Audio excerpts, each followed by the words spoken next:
ఒక మంచి all purpose ప్రాంప్ట్‌ని ఒక టెంప్లేట్‌లో రాద్దాం. దానికి ఆ ప్రాంప్ట్‌కి టెంప్లేట్ ఒకటి చూద్దాం ఎలా ఉంటదో.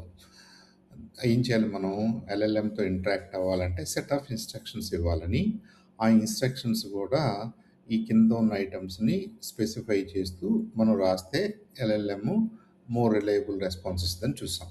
ఏంటి ఆ ఇన్‌స్ట్రక్షన్స్ అంటే ఉదాహరణకి ఫస్ట్ అండ్ ఫార్‌మోస్ట్ మనం ఏం చెప్పొచ్చంటే ఒక రోల్ ప్లే చేయమని చెప్పొచ్చు.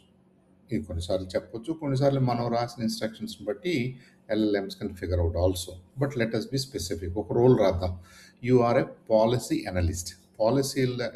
పాలిసీలు ఎలా చేయాలి, ఏం చేయాలి, ఎలా చేస్తారు, good or bad of policies తెలిసినటువంటి ఒక అనలిస్ట్ అనమాట మీరు. అంటే you are an expert in understanding various policies అనుకుందాం. రెండోది అసలు మన పనేంటి ఇక్కడ? మనం ఎలాంటి పాలిసీల గురించి రాస్తాం?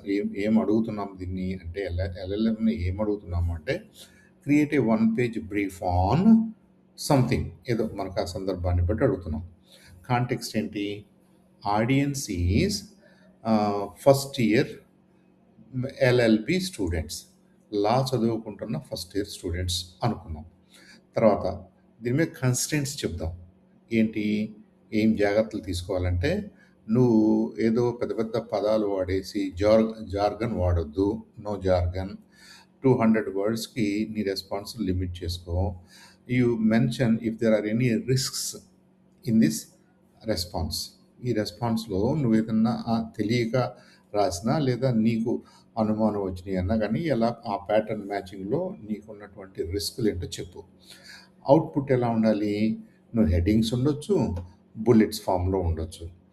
అలాగే ఇంకా క్వాలిటీ ఏ మేరకు క్వాలిటీ మీద మనం ఎలాంటి చెక్ పెడదామంటే, నువ్వేమేమి అసంప్షన్స్ అనుకుంటున్నావో, నువ్వేమేమి ఊహించుకుంటున్నావో అది గూడా రాయి. If unsure, if you are not sure about answering this question, you can say so. అంటే నువ్వు ఐయామ్ నాట్ ష్యూర్ అని చెప్పేయొచ్చు నువ్వు. ఇలా మనం ఈ ఈ చూడండి రోల్ చెప్పాం, మన టాస్క్ చెప్తున్నాం, కాంటెక్స్ట్ చెప్తున్నాం, కన్‌స్ట్రెయింట్స్ చెప్తున్నాం, అవుట్‌పుట్ ఎలా ఉండాలో చెప్తున్నాం, క్వాలిటీ రిలేటెడ్‌గా మనం కొన్ని స్టేట్మెంట్స్ రాస్తున్నాం.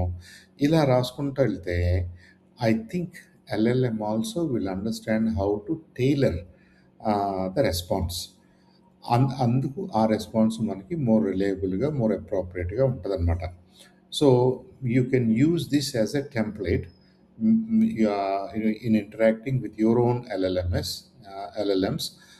ఉదాహరణకి మీరు చాట్ జీపీటీతో ఒక ప్రాంప్ట్ రాయాలనుకుంటున్నారు. జెమినీకి ఒక ప్రాంప్ట్ రాయాలనుకుంటున్నారు.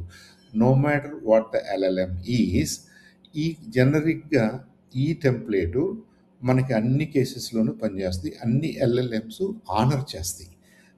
కాబట్టి దీన్ని మీరు going forward you can use it as a template, a practical template that you can use in no matter what the specific me task ఏంటి అనేది ఇక్కడ ఇంపార్టెంట్ కాదు.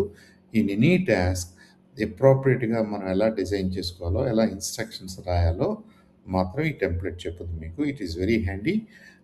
I hope it will be very helpful in reducing your మీ ప్రాంప్ట్‌లో ఉన్న యాంబిగ్విటీని తగ్గించడానికి ఈ టెంప్లేట్ బాగా ఉపయోగపడుద్దని అనుకుంటున్నాను.